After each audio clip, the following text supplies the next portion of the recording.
I've been involved, I guess, in the movement since probably around 12 years old. My dad was in the March on Washington. He took my brother, who was 15 or 16, with him. He wouldn't take me. We lived in Princeton at the time. He was director of the Princeton Human Rights Association, something like that. And I'm involved because the injustice that happens to me. Injustice that happens to black people anywhere happens to black people everywhere. And so when I see babies locked up and snatched away from their children, that's happening to me. When I see young men or women snatched out of their cars and shot because they're driving while black, that's happening to me. And so we have to speak about what we see. We have to speak about what's going on in the world.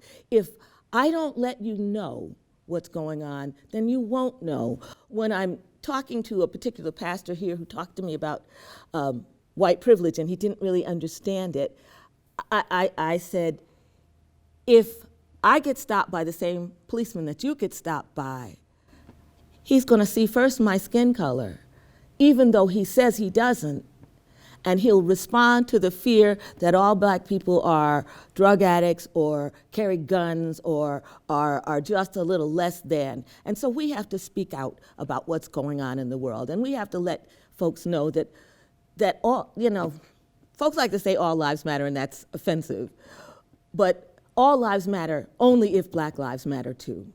We'd like to say that Dr. King was the father of movement, but he wasn't. We had W.E.B. Du Bois. We had Reverend Cassius Ransom.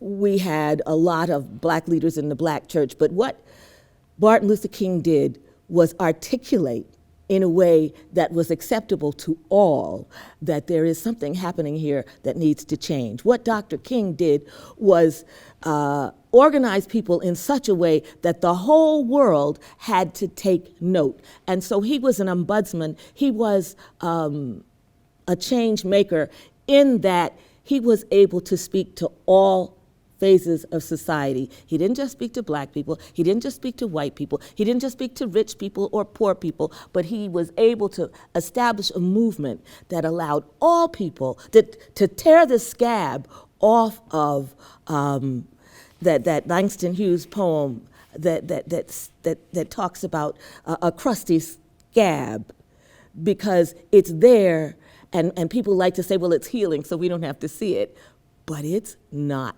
healing, it's festering. And if we don't uncover it and let air get into it, it won't work. Well, particularly here in Ironton, I saw something that I thought was really interesting, because a high school student organized a protest. This young girl decided that it was too much. She was a young white girl, and she wanted to bring together people to protest that all lives, it's not about all lives, it's about black lives in this instance. Anytime you can watch somebody with their knee on somebody's neck for almost 9 minutes, and you can watch the life go out of the man, because I watched it in real time, it's horrifying. And it was another aha, epiphanal moment, a wake-up moment where the whole world began to see there's something wrong with the kind of practice that allows 3, 4 policemen to kill somebody with impunity and tell everybody else, move out the way. People began to mobilize and coalesce and say, we really have to reach out to one another. We really have to understand that community isn't, oh, I give something to your church, or I stop by when I get a chance, or I say hello to you or to your kids when I see you in the grocery store, and then I go back to my house and everything's okay because you got to stay over there and I get to stay over here. It's how can we come together as community? So faith, it's very important for me to emulate Jesus, to not just say I love my neighbor, but to be love for my neighbor. When I'm preaching and I'm talking about how we get into who Jesus is, we have to be for those around us what we want them to be. It's not enough for me to say I love you, but I have to be I love you. I have to act I love you. I have to make sure that you have enough to eat. I have to make sure that you have enough to drink, or the appropriate clothing. I love clothes, and so I got plenty to share. I have to be able to reach out and wrap my arms metaphorically around you when I see that you're being hurt or misused or abused. If I keep still, then Jesus said the very stones will cry out when we see injustice, because Christianity is about justice. I advise you to vote at every opportunity, to make sure you're registered to vote. I advise you to sit in on city council meetings, because they're on blue jeans, and you're able to come in and see what's going on. I advise you to read the newspaper and to watch the news, and not just watch a news that is slanted towards your particular point of view. I advise you to wear a mask. I advise you to wear gloves. I advise you to wash your hands. I advise you to social distance and not go places where you will be a danger to me or to you. All of that is social justice. All of that has to do with racial inequality. We know that COVID-19 strikes rather indiscriminately, but the facts say that I'm one of the old black people who have underlying diseases. I have asthma, I have sleep apnea. There are other medical problems that you have. If you have these things, then if you come in contact with somebody who's been in contact with somebody else, then you may get that disease. So when the country decides, well, we want everybody to get it, when the government decides we don't have to do anything to make it okay for people to be able to eat. We don't have to make sure that everybody, even if their jobs are closed, that they have enough money to pay their rent. When we do those kind of things, when we allow those things to happen, then we are not acting in the interest of the world. What do you do then? You call your congressman, you call your senator, you write letters, you can do all of those things in the safety of your own home. But now this is going to sound strange, when I see lights flashing outside my house and I know it's not Christmas lights, I step outside to see what's going on. And I have my phone in case I need to record something. And I call across the street to my neighbors who are also outside to find out what we're seeing and to be able to speak.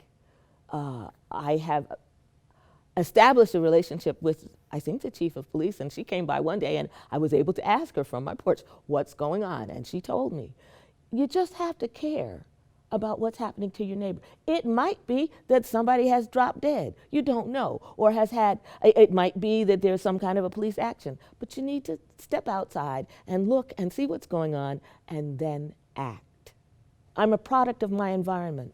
I have lived many places. My dad was an AME minister, African Methodist Episcopal. Both of my granddads were AME pastors. I had a brother who was a pastor. So I've been in many different situations. I have a broad spectrum of how we look. You know, in the black race, you have lots of colors. We have a rainbow spectrum of who we are, and some of us are darker skinned, and some of us are lighter skinned, and some of us live in the South, and some of us live in the North, and some of us live in other countries. And so just by coming together and listening to what other people have to say and finding how we love one another. I've pastored here in Southern Ohio, but I've also pastored or been a part of church relationships in New Jersey. And I pastored in New York, in New Rochelle, and in Connecticut, and in Pittsburgh. There are just different mindsets, a way people think about loving one another. And when you have a more global perspective, then you're able to step back and say, it's not just about me. It's how I respond to you. And instead of, Pastor David, can't remember his last name right now, said it well when he said that I helped him to understand that I can't just respond to what's going on. I have to listen to what's going on before I respond. Because a lot of times people will, David Amos, people will say things and they're ticking off their answer before they ever hear what you have to say. I heard the first part and I got a response for that. And so we have to stop responding and start listening. And so my experiences have taught me to listen.